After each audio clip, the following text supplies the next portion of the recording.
the moment I go to bed or the minute I wake up, there's one thing I definitely do. I silently thank God for sending you in my life, for having you as my mentor, and for having you as a person that I can look up to and be like someone one day. I still remember the days of 2014 where I was in severe depression, looking for someone or something to help me out. And if it wasn't for you, I don't think I would have come where I have come now. I always know that you will have my back.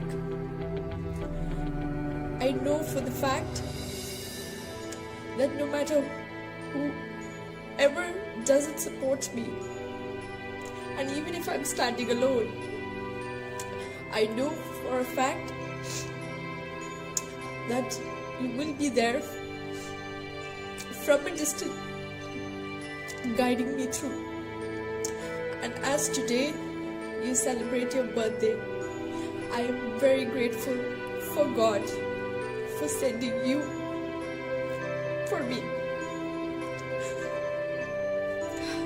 Every time I think about you for helping me, I get very emotional. For one reason, because if it wasn't for you, I don't think I would be where I am today. Happy birthday, Bishal. And I'm sorry for crying. I wish you a very happy birthday.